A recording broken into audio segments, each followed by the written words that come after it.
Hi, my name is Will Marriott, and I'm a junior at Harrison High School. I'm participating in the Field of Honor project because my great-grandfather fought on Iwo Jima, and I've heard and seen the power that storytelling can have on a community. I'm here with Mr. Benny DeFonce on May 13th, 2016, and Mr. DeFonce, what we'd like to do is we'd like to ask you some questions about your experiences serving in the armed forces and what you would like the Harrison community to know about you.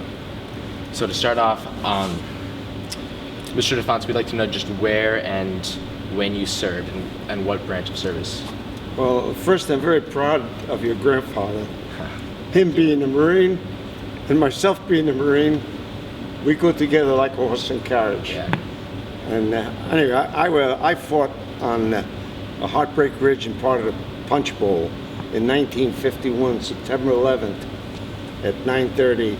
I was first wounded with the shrapnel.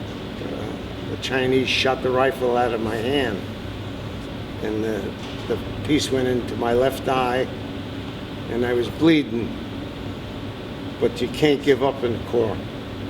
So when the lieutenant says to charge, I charged, and I was hit with a hand grenade and became paralyzed on the whole left side. 4 Korean guys picked me up there, South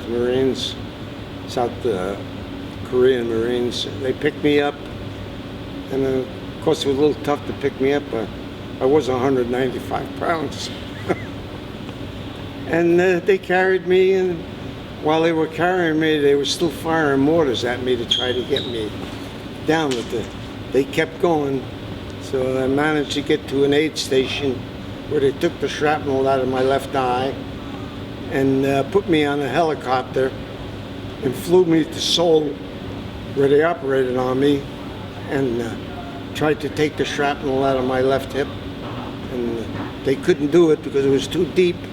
So the doctor told me not to let anybody touch you because it's going to be tough to get that shrapnel out. So just leave it be. So that was in September 11th of 1951. So I tell you, the shrapnel is still there. Wow, thank you for your service. Can you tell us about your experiences leading up to the war, when it first started, and whether you enlisted or were drafted? Well, would you believe it? I was in Miami University in 1950.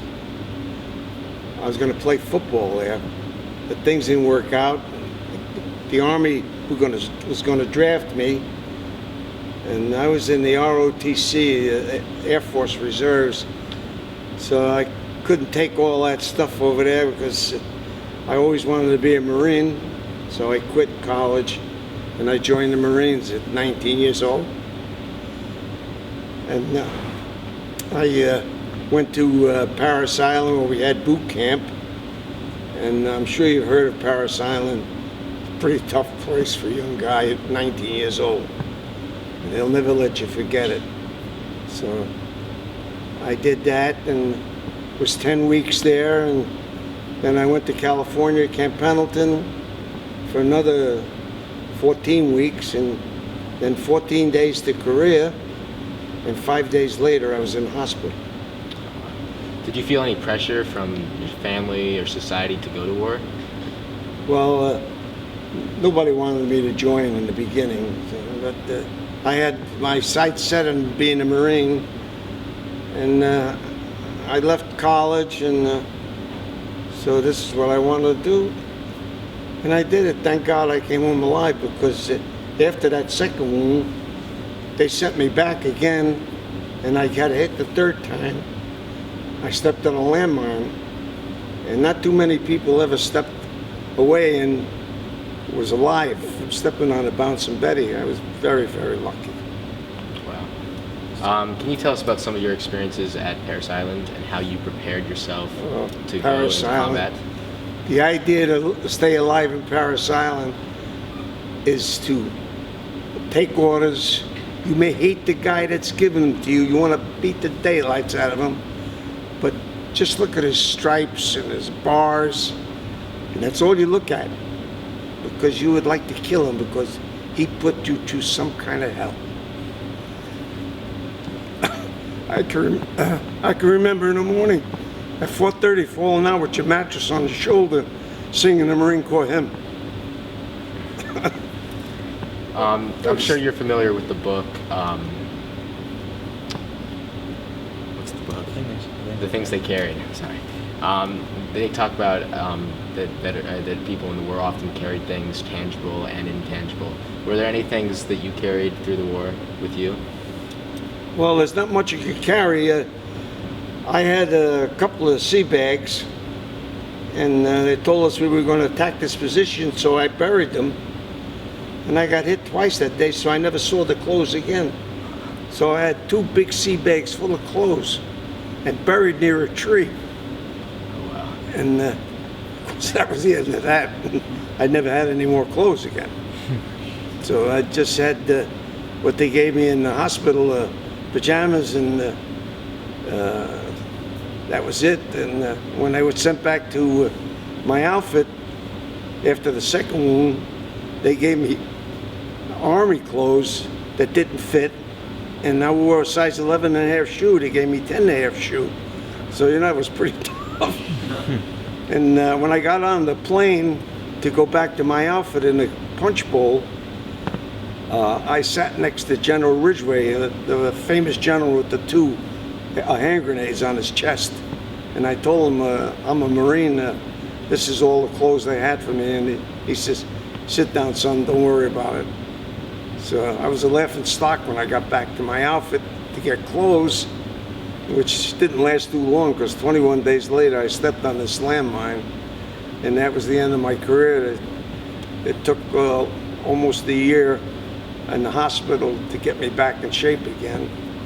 So that's where I was. It took a long time to get me going again, but I managed, and things were pretty tough in those days. There was no money around, and I had no job. And let's see, they gave me $26 a week for 26 weeks, and that's all I had to live on. Didn't have a job. I was 20 years old. So, things could be pretty tough. So you weren't in combat for very long then? Pardon me? You weren't in combat for very long then? No, I was in combat that first time on September 11th. I got hit twice that day, and a lot of the young guys got killed that day. And that lieutenant of mine, who I rode up and didn't realize what I was doing, but about 4 or 5 months later, I looked at a magazine, and that lieutenant got the Congressional Medal of Honor. I guess you know what that is. That's the greatest thing that could happen. And the 7 of us attacked this position, and the lieutenant was one of them, and 6 of us got wounded, and he was the only one that was killed.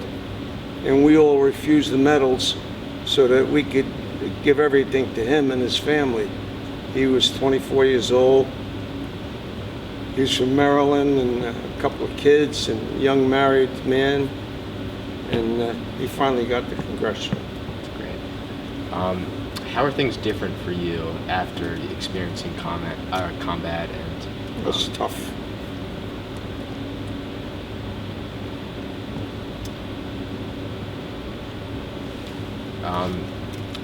Do you have any very memorable experiences from training or after the war or even during that you'd like to share with us? Well, after the war, I was in the hospital a long time and tried to get myself together. I couldn't walk too good, but stepping on that landmine, I was in special shoes for a long time, and crutches and cane. I still have the cane today, off and on. My leg swells up in the morning, and I manage, but you got to keep your life together. You can't say I quit, and I ended up getting involved in working a little bit at a time, and I ended up building a house in Harrison. I got married and had 2 girls. Today, one lives in North Carolina, one lives with me in Harrison, their family. And you gotta keep going, you just can't give up. Too many of my friends the post sickness, post-traumatic stress. It's a very tough thing that goes around with the veterans today. There's a lot of suicides.